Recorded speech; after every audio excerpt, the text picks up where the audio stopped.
afternoon and welcome to CEDA's national live stream, and the topic today is ethical decision making during crisis.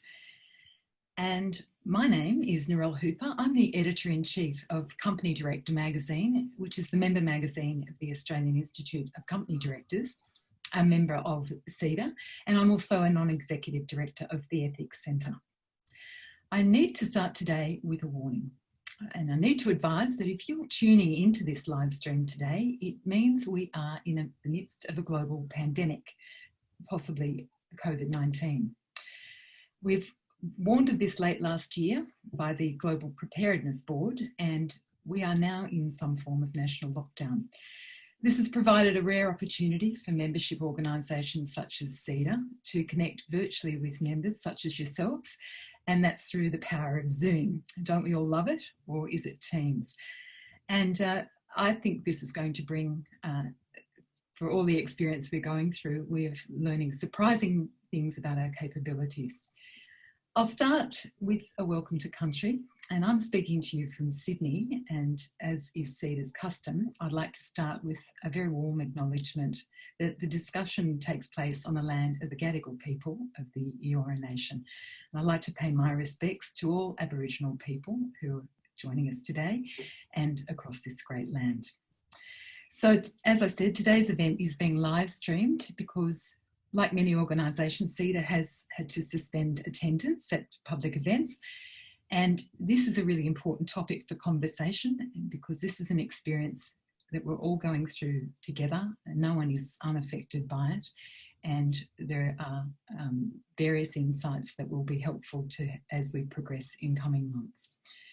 And over the coming months, CEDA will be making a range of events across these key issues available to you in digital formats to ensure that we're all kept across the issues and that we can keep discussing the issues that are impacting Australia's economic and social development.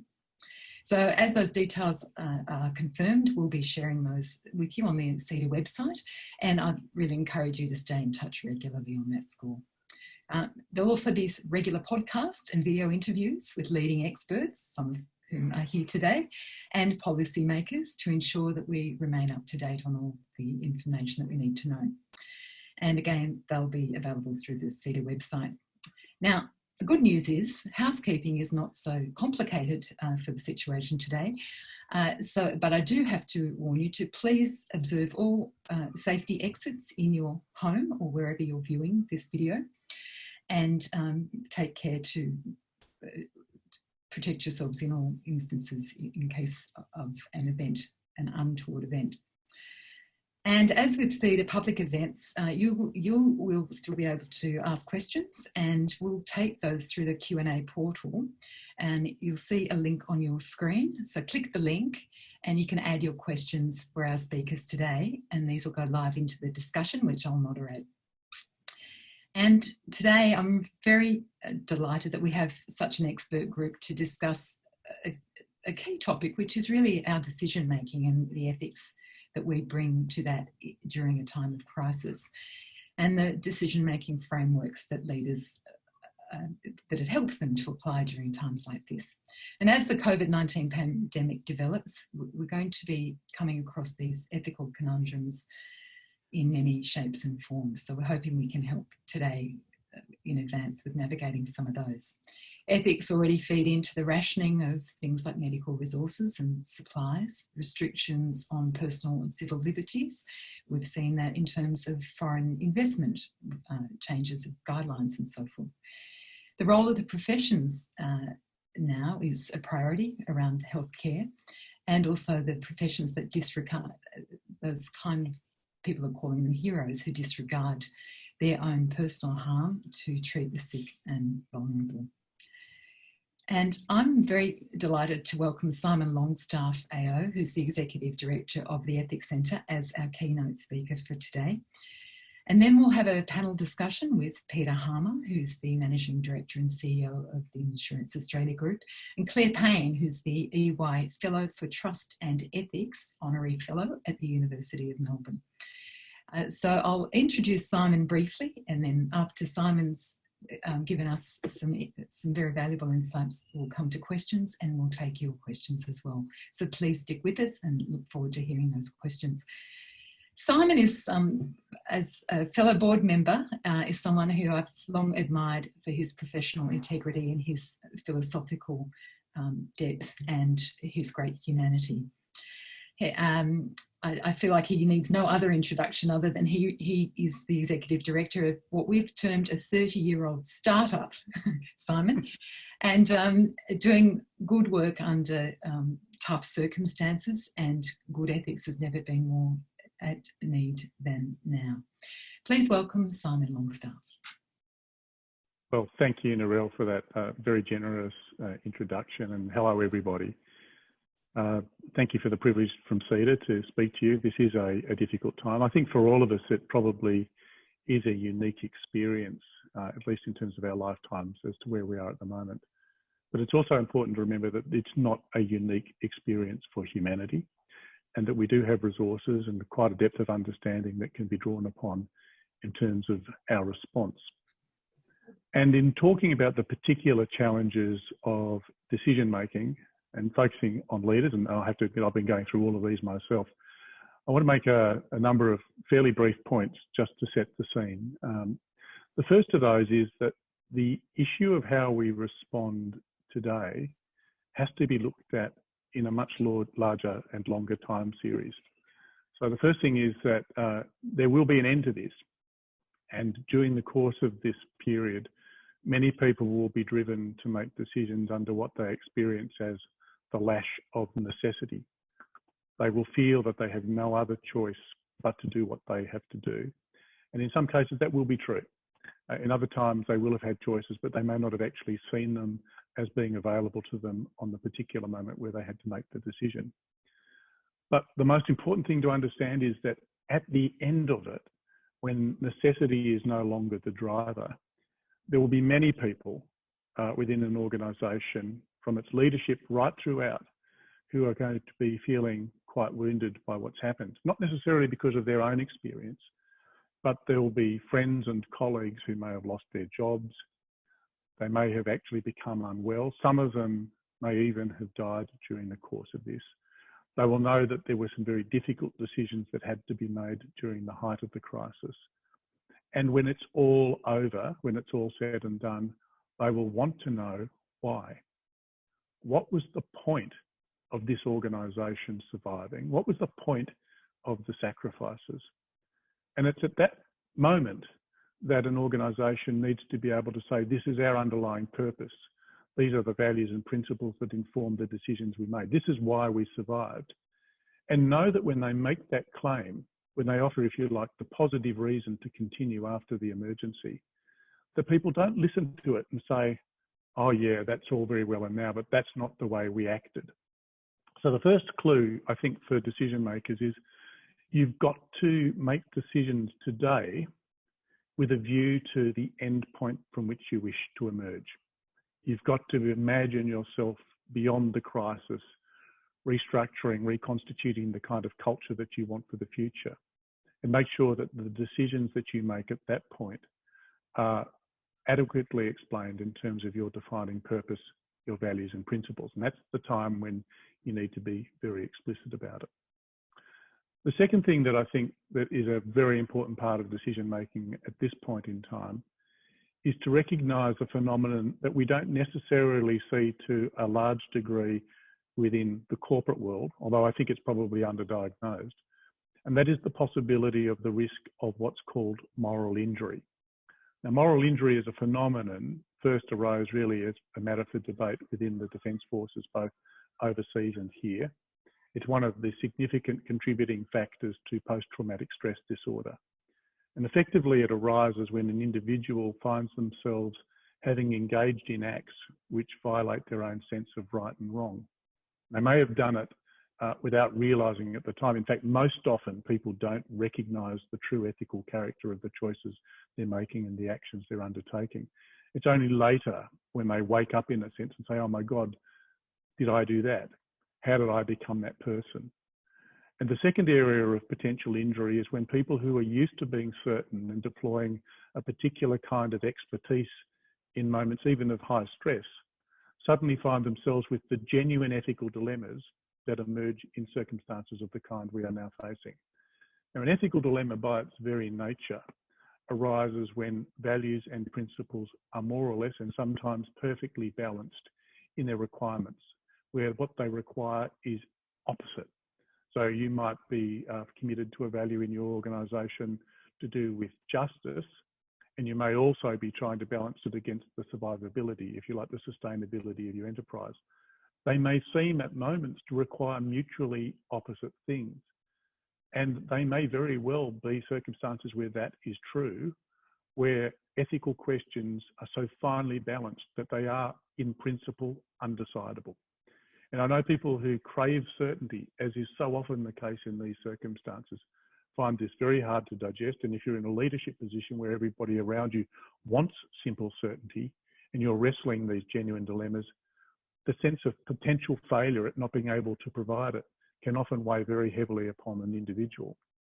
And yet the expectation of ethical perfection, particularly in these circumstances, is entirely unreasonable.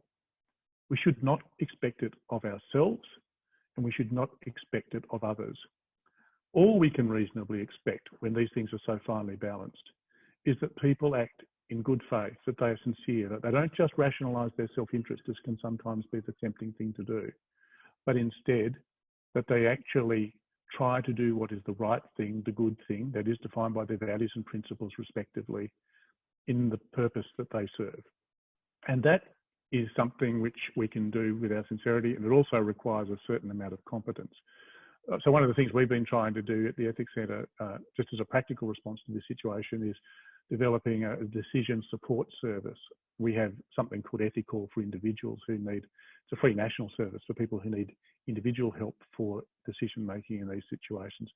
But there's also another thing we're bringing online, this decision support service, which I think is the kind of thing that you need to draw upon and build upon in your organisations, so that people don't have unrealistic expectations, and when they have to make difficult decisions, the support is available to them. The third point I'd make is that in a crisis, under the lash of necessity, as I've described it, it is sometimes tempting to treat ethics as an optional extra.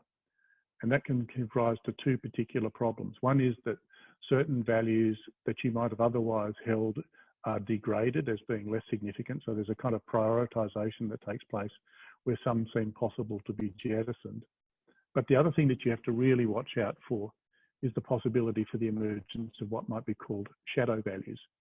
Now, these shadow values and principles all exist in every organisation. They exist in the Ethics Centre as much as they would in any other organisation. Often they are dormant, they're subtle, they're driving behaviour, but under the critical moment of pressure, they may start to become dominant. And so the decisions that are being made by leadership during a crisis of this kind not only have to be good decisions, they don't have to be just the right things, but they have to be explained in those explicit terms. In other words, there has to be a kind of ethical literacy that leaders bring to bear in explaining why they are doing something, not just that they are doing it, that they couch their decisions explicitly in terms of their purpose, their values, and their principles. And what that does is it crowds out the possibility of the shadow value, and it provides a framework for people to understand the decisions that are being made. Of course, if you're a leader, as I said earlier, you're going to be under immense pressure to provide certainty and to do it quickly.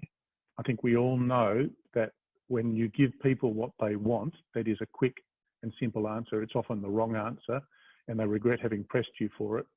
So there's a certain amount of moral courage that one has to have in terms of how you handle this. Certainly in leadership positions, there are choices you will have to take on about what you disclose and when, and you may be committed to transparency, but you'll have to be one of those times when you have to balance things against other values that you hold, particularly those around compassion and the respect for the vulnerable. There needs to be an opportunity for you as well to have a chance for the quieter times that are needed to reflect on things that are pressing upon you in terms of the ethical decisions that have to be made. And that's because ethical decision making in a crisis necessarily requires acts of discretion. things that have to be decided outside of a normal policy framework or a set of procedures. We've just seen it this morning, for example, Rod Sims from the ACCC agreeing that the telcos can, as he described it, temporarily collude in the national interest. It's unthinkable in other circumstances that would happen. And you can imagine the same kind of conversation taking place within an organisation where they would also say, we would normally do these things, but we are going to vary it, not because we are indifferent to the importance of those procedures or rules, but because they must themselves also serve the purpose, the values and principles which provide the grounding for this organisation. So these are the major things. I think it's about the clarity of one's sense of what matters in these cases. As I say, all of that comes from those three principal components: the purpose, the values and principles. It's about providing the support that people need for making decisions in circumstances where there is no right answer to be found. In fact, sometimes the best answer may be nothing better than the least bad option. It's about leaders having the space to take on some of the burdens that necessarily come here, where everybody will be pressing for a quick and clear response when that may not be the best thing. It's about providing a realistic set of expectations that do not fuel the possibility of somebody suffering moral injury, whereby they have either become complicit in a decision that they would never have made if they just thought about it. And one of the things I just don't want to see happen at the end of this crisis is people in leadership positions or organisations saying at the end, oh, if only I had thought about that, if only I'd taken into account that factor. That means bringing to bear good decision-making processes that are supported, which attend to all of the key elements that you do need in an ethical decision-making process, and maybe we can talk about that a little bit later. And ultimately, it's about having a vision for the future you wish to emerge into, and making sure that you don't, through the decisions you make today, foreclose on the integrity and legitimacy of that future once the crisis has ended. So back to you, Narelle. Thank you, Simon. We're already getting a number of questions from participants, so thanks very much for adding to the list of issues we need to get underneath. I'd like to just get some reflections from our panellists now. And again, I'd like to welcome Peter Harmer, the CEO of Insurance Australia Group, who's working from home as a large proportion of your workforce, and Claire Payne from EY. Peter, I'll go to you first. You're just reflecting on Simon's observations. How does that sit with the experiences that you're living day to day running your organisation? Oh, thanks, Narelle. And as always, of course, Simon in 15 minutes has given us all so much to think about. I think as Simon was talking, there two of many things that resonated with me was the intersection between what Simon described as moral injury and the pursuit of ethical perfection.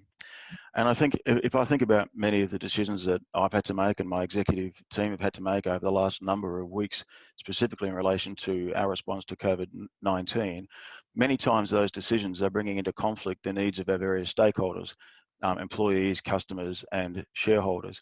That's not a new concept. I mean, that's the nature of business generally. But of course, the stakes are a little higher. And when I think about the decisions that we're making, they pale into insignificance compared to the decisions of our medical staff and other emergency service workers here and around the world, and certainly some of those decisions that they're undoubtedly going to have to make.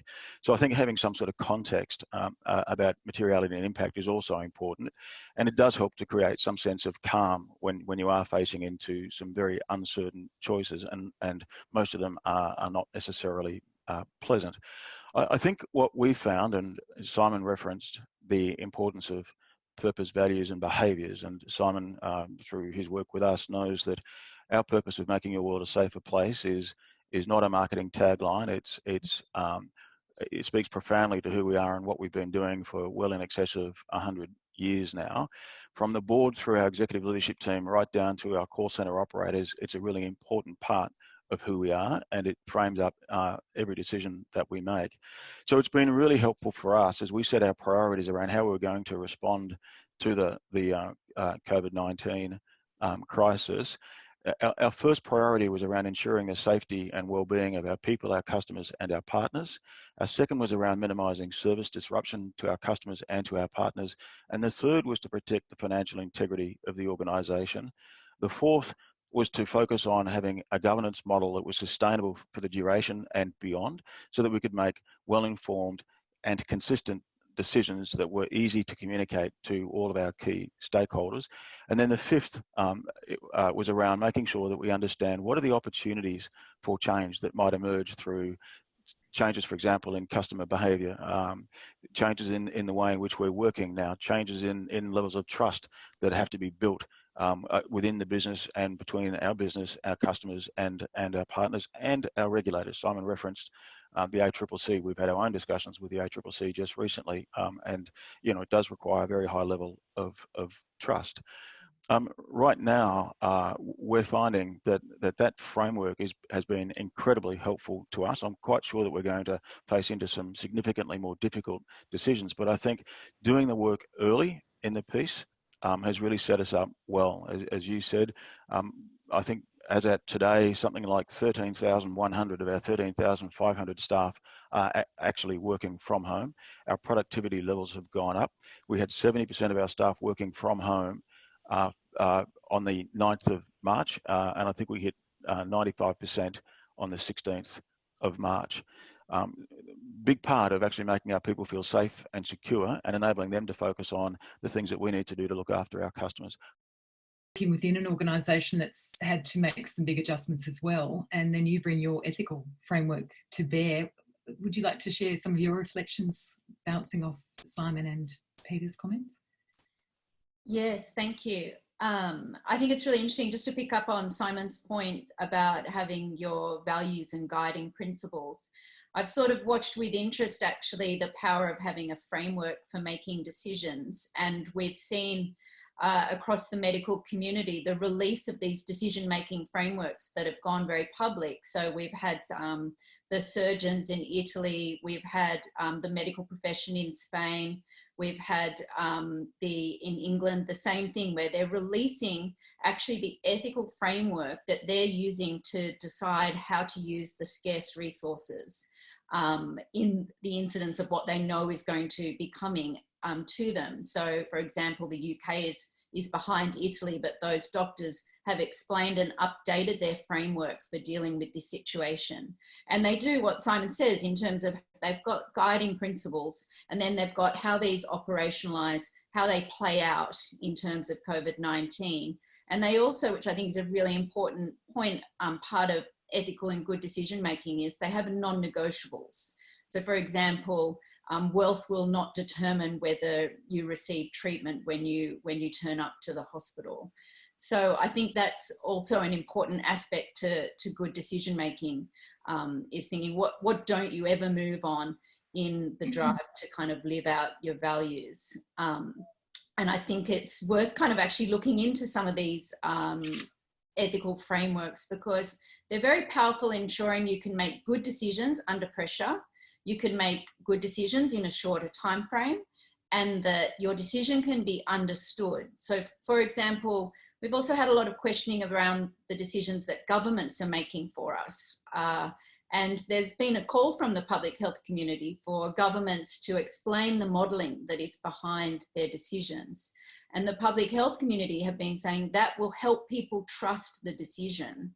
So I think that it's also important to, if you have that framework behind, you can actually get more people to understand and trust your decisions. Mm-hmm.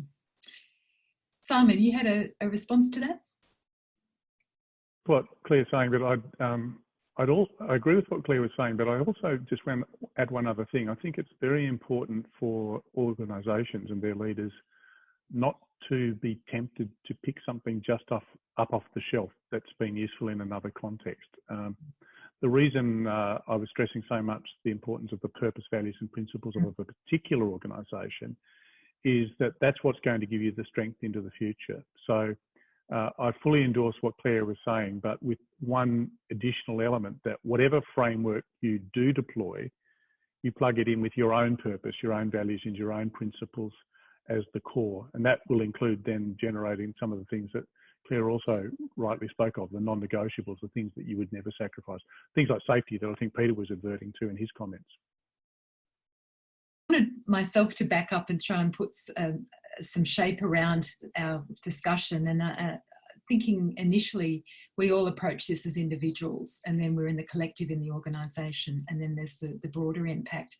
And Peter, I wondered if you could give us your thoughts. It seems to me, to Simon's point, that we had the lash of necessity. We've had the shorter term response to where people have moved home, medical professionals have had to gear up for their work.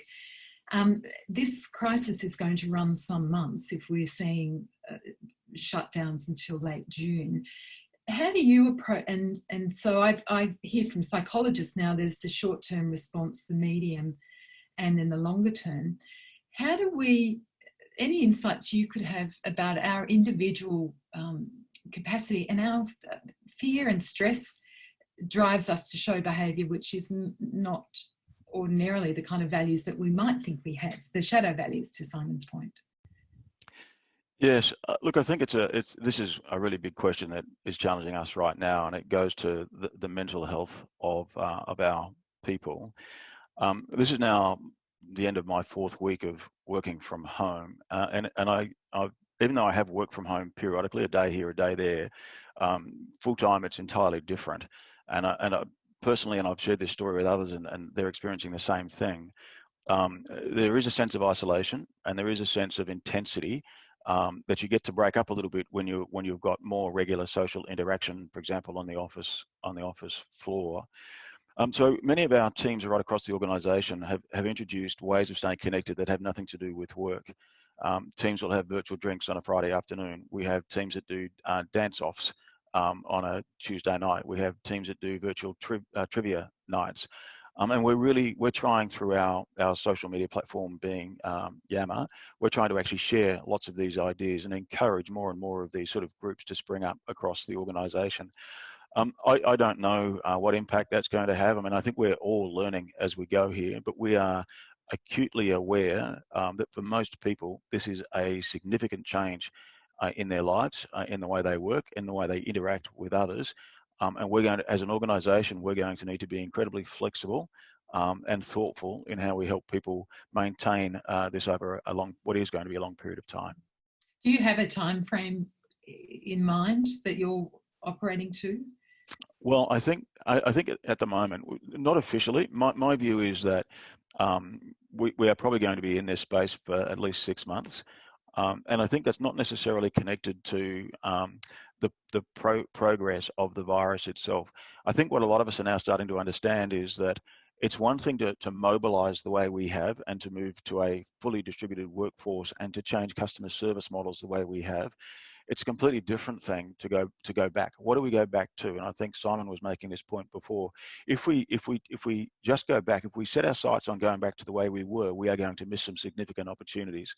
So we've got a significant piece of work that we've just commenced to try and understand how do we capture some of the learnings here that would work to the benefit of our people and our customers in particular, and how do we make sure that we have a really clear line of sight on what it is we think we should be returning to, because it won't be what we left. Thank you.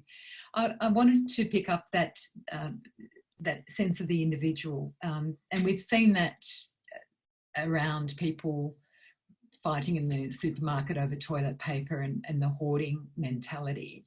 Simon, how does that sit with this idea that we try and do the best we can in making our decisions and our ethical principles, when fear is driving us to dramatically narrowing the scope of our decision making? Well, it's a challenge for people to keep a grip during those times, particularly if they haven't ever been required really to think consciously about what they do. One of the great threats to ethics, there's 2 of them really, and they are particularly poignant threats at this time. The first is hypocrisy, or the perception of hypocrisy, where an organisation says one thing and requires something else, or does something else, which is even worse, because that then undermines confidence in the integrity. But most often you'll find lots of people who are engaged in conduct where you ask them, why are you doing it? And they say, well, I don't know, everybody does it this way. That's just the way it's always been, or something of that kind. Now, if that's the way you've typically been operating and you suddenly find yourself in some kind of crisis where there isn't a really strong structure of commitment around you, then that the effect of fear is much greater. And so the first thing you've got to do is say to people, just at least have some confidence in others that you're not going to make your fears a self-fulfilling prophecy, and try and provide a moment where you pause so that you can actually work out what it is you stand for. I'm talking to you now as an individual rather than for organisations. Because I think what you'll then find, my general view about human nature is that we're neither saints nor are we demons, but we're typically reasonably decent individuals. But it's easy enough to be distracted into thinking that it's every man for themselves. And so leadership that shows that that's not the model is incredibly important. That's why in a situation like this, one of the challenges I think we have been facing is that a lot of our political leaders over the last couple of decades have acted in a way where they've not really built the kind of legitimacy around political institutions and the way they behave that you would normally look for to rely upon. Now, that's a problem that we should have to address. Maybe there's an opportunity in this to rethink that, because they'll no doubt rise to the occasion.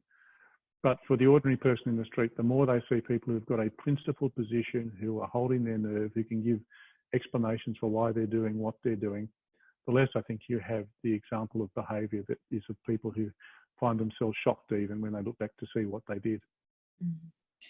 Claire, from that perspective, from the perspective of a leader, understanding that that narrowness of many of the unthinking behaviour is probably how we describe that.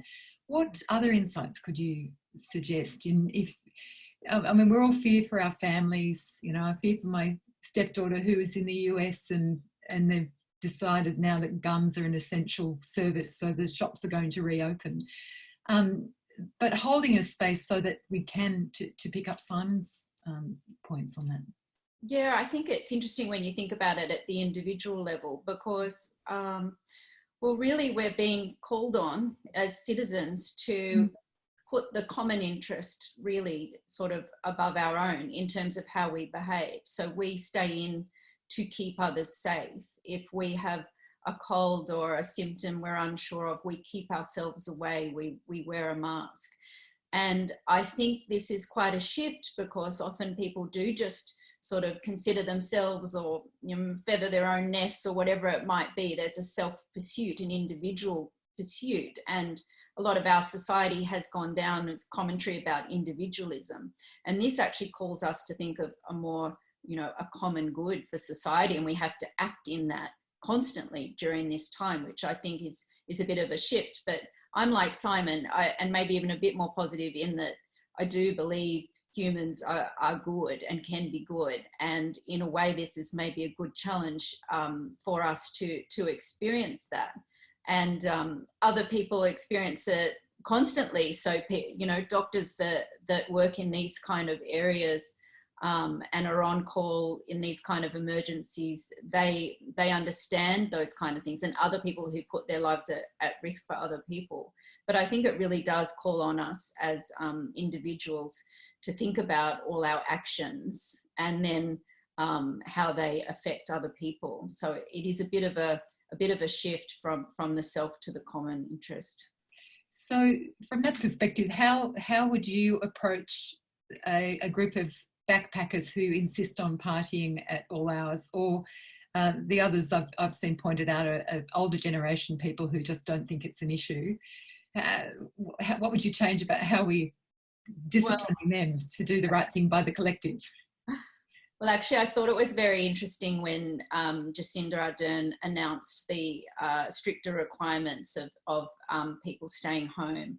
And I thought she made a really good point when she said, you are not the enforcers. That is our job. We will do that. And I kind of took note of that myself, because just to move from the backpacker example, for example, I'm an ocean swimmer and I swim all the time, almost every day. And I have a big group of friends that swim and we can't swim. And so for some people, this is very dire. And, you know, they have been sneaking out into the ocean. And I drove past picking my daughter up from her father's place the other day, and I drove past a beach and I saw people swimming, and I was very frustrated by the sight of it, because I thought they can only swim because other people aren't. And so this is what it calls on us to do, is to make that sacrifice to make it a safer place, but to not go in and exploit the situation because others have made the sacrifice. So I think it's sort of difficult for some, but we'll see how it plays out in the longer run. Well, as things wear on. Some of the questions coming through from the audience, and thank you very much. We're getting into some quite deep issues here, and I'm going to roll this up now. We've seen the scenes around the world of the doctors, the medical professionals having to make very tough decisions and in triage when they're completely overwhelmed. And we have a question around in an intensive care crisis. There is agreement on principle of the best use of scarce resources for most lives saved. Now, to what degree now, as those very difficult decisions are being made, does age discrimination ensures that when that's extended to the most life years saved? What are the pros and cons of that's the question? And Simon, I'll go to you for a start and then go to Peter. Thank you. Thank you for the question. It's a very important one, and of course it's entirely relevant at the moment. There's pretty well established frameworks, as Claire was mentioning before, for people who have to make these decisions around triage. They do take account of things like the likely quality of life years that are going to remain for different people. But they also take into account a range of other considerations too. For example, the nature of the burdensome quality of the treatment that might be given, whether or not the treatment that was offered is futile or not. So there's a package of things that have to be taken into account. And although it looks on the surface like it could lead, for example, to discrimination purely based on age, most of the people who've tried to think about this actually said, no, it's not that age itself is the relevant consideration. It's rather this notion of quality adjusted life years, QALYs, that are the relevant considerations. So it still does make an evaluation in circumstances where an evaluation must be made. It still does require only, of course, that you do this in conditions of absolute necessity. But age isn't by itself the point of discrimination, even though it may be that as a matter of correlation rather than cause, those decisions are more adverse for those who are older in a range of circumstances. But that won't always be the case. That's the point.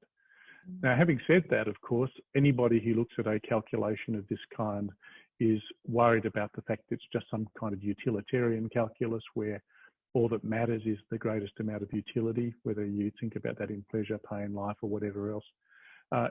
It may be that that again appears to be the surface, but people within the caring professions also maintain a really strict sense, if you like, of the caring obligation that they have for the person. So it's not as if you do the calculation and suddenly everybody is thrown aside. You know, you're redundant. You know, you can be allowed to die in any condition. There is still a fundamental, if you like, non-negotiable level of care, even for those who may not be able to gain access to the resources that are otherwise available.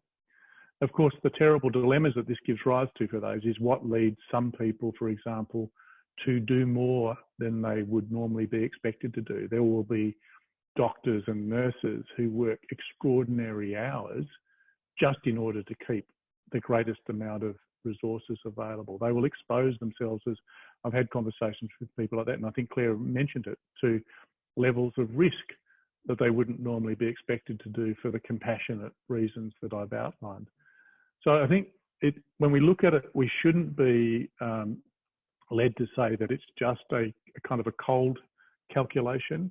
We shouldn't think that the use of things like QALYs will always fall most adversely for those who are older, and that therefore it's a discrimination against age. We should take into account the wider considerations and know that whenever it's happening, it's being done in a context of compassion. Claire, I'll just go back to you for a response on that. Yeah, well, I agree with Simon. They're actually, and people can look them up. These frameworks actually have layers, and I believe that the compassion is the underlying principle that is throughout there. But I think I've seen people being horrified at seeing. So, for example, if I'm over 65, I'll just be left. And what I think we're sort of getting insight to is these are decisions that people have to make all the time, and somehow, you know, become comfortable with them. And that's where these kind of accepted frameworks that Simon talked about, that there's generally agreed principles around this that makes it easier for those doctors to go about their work. And we do have to make these kind of decisions even in business or outside of medicine. And sometimes when you look at them in this sort of raw way, if we do that, it means that happens. They get that benefit, but there's that harm. And I think when you talk about ethical frameworks or ethical decision making, you're talking about being conscious about how you're weighing those things up. What are the trade-offs that you're actually making, and being aware of them. And so some, like this example of triage, is very confronting, but there are other decisions we make in business all the time that have things that are confronting in there as well. You know, so if you reduce you raise the price of something, does that mean some vulnerable people can't afford that anymore? So there's lots of decisions, I think, that we make that are difficult, and this is just giving us insight into a particular one where they're quite well advanced in dealing with it. But I do like what we've seen, which is the different countries and the professions of medicine updating and re-releasing their frameworks for this time to help each other. And that's one of the really strong ideas around a profession, is that the profession can set the standards and keep them responsive to the time. I just wanted to pick up that point Simon made about counselling the medics themselves who are going above and beyond. What's the advice there? Because we now see that they become sick and we lose these modern day heroes, but they also in turn, I mean, how do you as an individual make a decision like that and don't go above and beyond, Simon? Well, there's a few things you do. Firstly, I mean, the point I made earlier on and during my opening remarks about not expecting ethical perfection from anybody during these times. It's really important that we say to those people who are making these very difficult decisions that these are genuine dilemmas, and they will sometimes be making an impossible decision, and that's all right. So, and for people often in clinical medicine, they're very much used to being sure about what they're doing and proceeding with authority, if you like. No amount of medical knowledge or biological knowledge can give you authority when it comes to these ethical questions. That it's a different frame of knowledge that needs to be drawn upon with different effects. So letting people off the hook of that unrealistic expectation is part of it, but also being there with them when they are trying to make those decisions and providing safe spaces where they can admit their vulnerability and lack of certainty. This is the best way to protect against moral injury before it occurs. You don't want to be having to send a lot of people who are becoming unwell because of stress and mental health injuries and things as a result of this, and then say, oh, we've got excellent services to help them when that happens. Far better to invest resources, time, people and other things in making available the opportunities not to have the injury occur in the first place. Thank you. Peter, I'll go to you now and take a thread of that response from Simon. And Jacqueline Kelly's asked a question. It gets to this issue about triaging, but also about the perfection and creating a space. Jacqueline would like to know, how do we ensure that the decisions we make in a crisis under pressure don't result in those unintended longer-term consequences that we didn't anticipate or have time to think through? And I know you've both responded to that, but is there a way you could flesh that out and tell us how you're aiming to create that space in your organisation? Yes, well, I'll have a crack. I think, as Simon has said on a few occasions, there is no such thing as ethical perfection. And there will be no decision that we make that is 100% right. Some decisions will be better than others. And so I think the key challenge is to make sure that the decisions that you are making are consistently better than the other decisions that you're walking on by. As I said earlier, we use a very simple framework which is underpinned by our commitment to purpose. And we think about that very sort of broadly across all of our stakeholder groups. And we recognise that in different situations, different stakeholder groups might be able to absorb more pressure. So at the moment, for example, we think given the overall sort of investor climate, investors can take a bit more pressure than they might have been able to take or willing to take in prior periods. So we try and create a little bit of flex around how we make decisions in that context.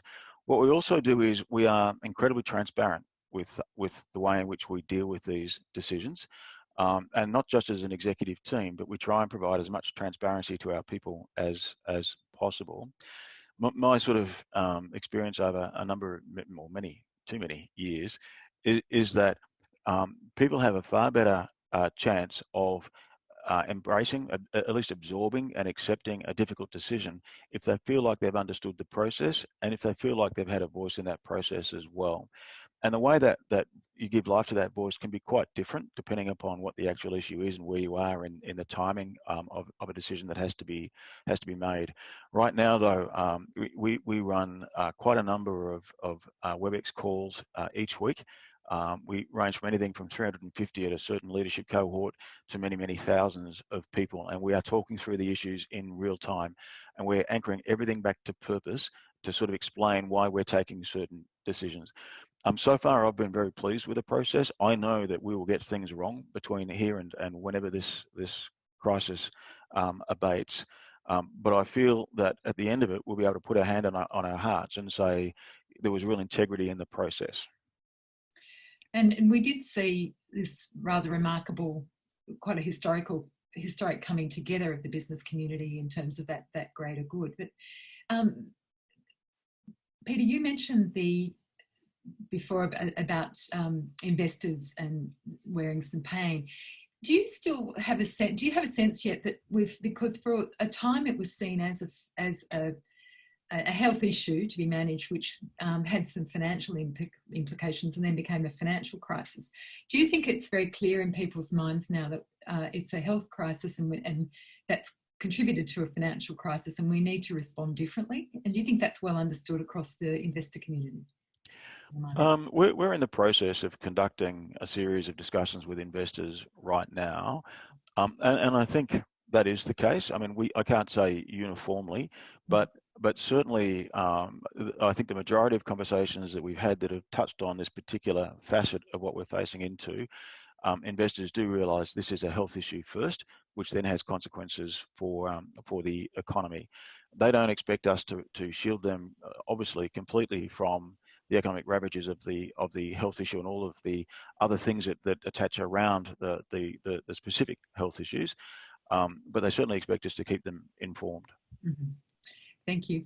We're going to, we've just got a few minutes to go now, and I'm aiming to round up as many of the questions as we can from Pigeonhole. The expert modelling behind the government's increasing impediment of people's movements is hidden. Is there an ethical justification for, well, treating people like they cannot be trusted to do the right thing, or should that all be disclosed? And Simon, I'll start with you.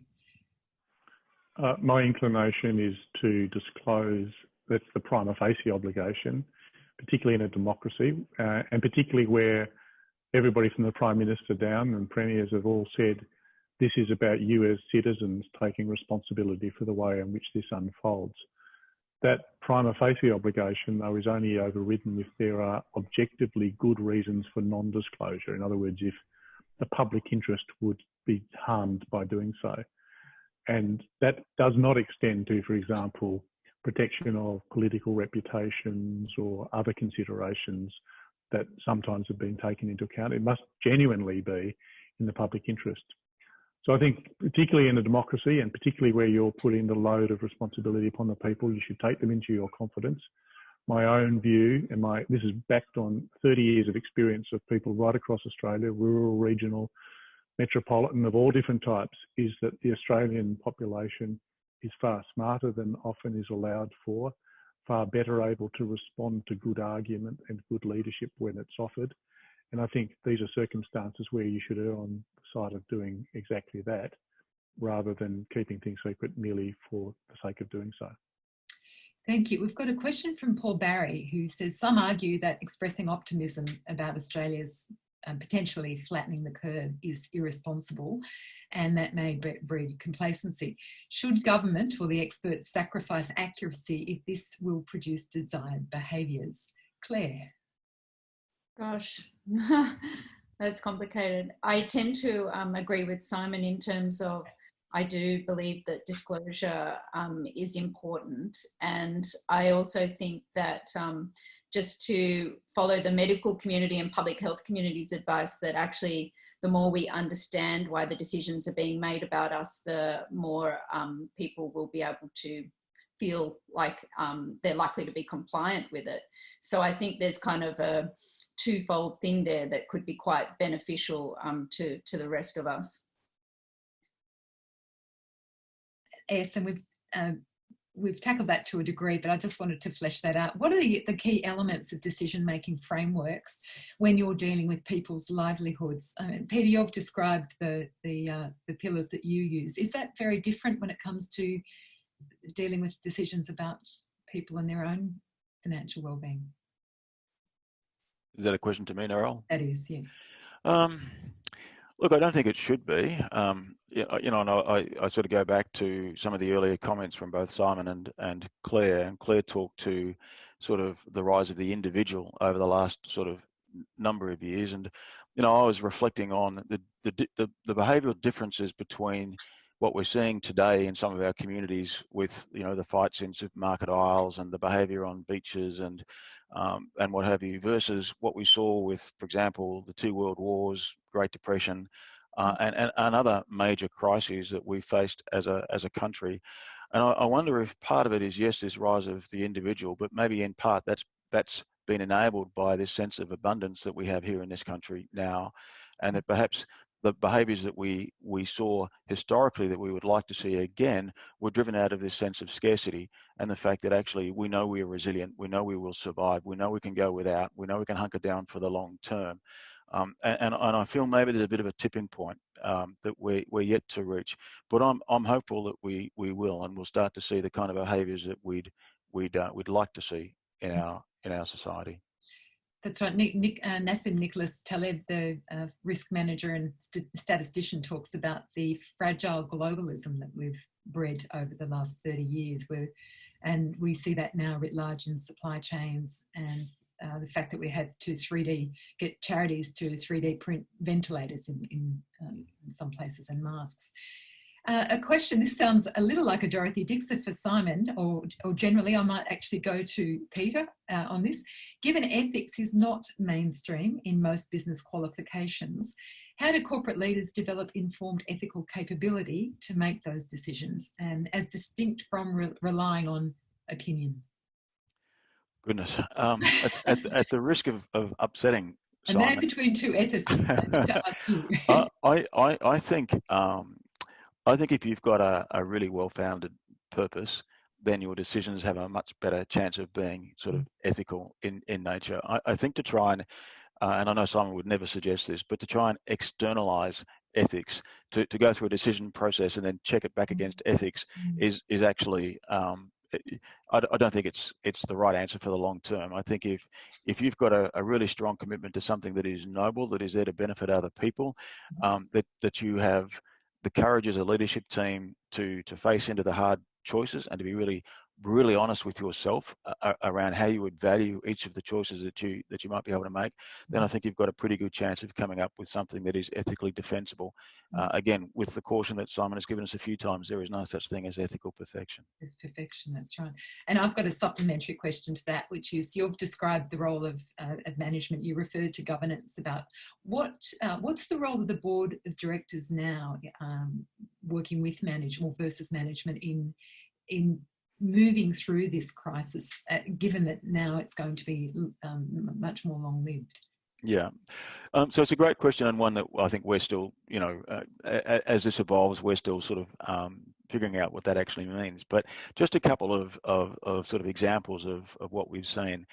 When we first started to face into what this crisis might mean, and I'm talking sort of like many weeks ago, a couple of our very seasoned directors who held senior executive roles during the GFC, their advice was, however bad you think it's going to be, double it and add something. And that's been our mindset right from the get-go. So I sort of feel maybe we will find that we've been playing catch-up, but right now I feel like from an organisational perspective, being able to mobilise our workforce the way we have, we're at least on the curve, if not slightly in front of it. The board has been incredibly supportive, and again, the board is very committed to our purpose. There is no misalignment between the board and what the board thinks is important, and what management and our people more broadly think are important. And I think that's, those investments that we've made over the years in getting real clarity around who we are as an organisation and who we want to become has been incredibly valuable to help us navigate these difficult times. Do organisations now go from a short-term crisis management team to, because you've still got to do business as usual, and that's a big job in most large companies as well? Well, I think early on, most large organisations would have implemented their business continuity plans. We moved from that very quickly. I think within less than 48 hours, we shifted out of BCP and into this sort of longer term approach to, it's not just the response planning, it's actually the future strategy of the organisation to try and absorb what it is that we're learning through this crisis as well. So I think that's the danger, is that we'll treat business continuity as something that sits beside the business. Actually, this is here for a long time. It needs to be fully intertwined with everything that we do as an organisation, with our people, with our customers, with our partners, with our regulators, with our investors. Last couple of questions, and I briefly wanted to touch on the role of the media, and communications is obviously really important here. What do you see now as the role of the media in foregrounding and showcasing some of the better examples of good principled behaviour? Claire? Yeah, well, I think communications are a really interesting aspect to this, and as we'd be aware, there was quite a low level of trust in society before this happened, and so we've come from this low base, and I found it interesting to see. I thought, gosh, we're going to be really challenged here to trust any of these institutions to guide us through, whether that institution's the media or the government. But there have been some quite sort of, I suppose, good acts that I think have served to build trust. And so if we look at media, for example, you have the New York Times and the Financial Times making all their coverage of COVID-19 publicly available. You have Facebook have committed to having verified news items on COVID displayed in the news feed. This is a kind of cooperation that we haven't seen before, where they're actually fully cooperating with those public health messages. And I think that is potentially will rebuild some trust we had with the media. And I think the same with business. We've seen the rapid adaptation of some businesses and sectors to help out. So we've got big fashion houses like Chanel and Prada making face masks. We have a scuba diver company making ventilators.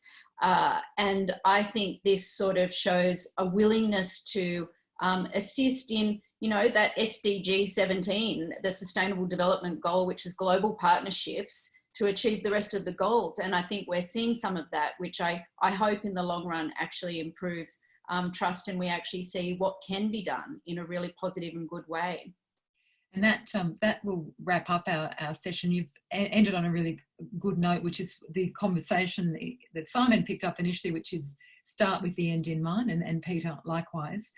And it just won't be the same. And that's why many people are taking this opportunity to think about a reset of society. I'd like to thank our panellists. Thanks to the audience. We got through most of the questions.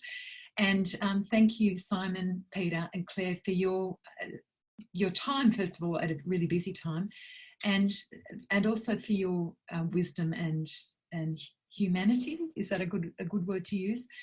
Just a reminder, this has been recorded, so you'll be able to get access to this discussion on the CEDA website, and you can share that with your colleagues. A reminder, you can also connect with CEDA on LinkedIn, Twitter, Instagram and Facebook, and stay updated on CEDA's work by visiting ceda.com.au.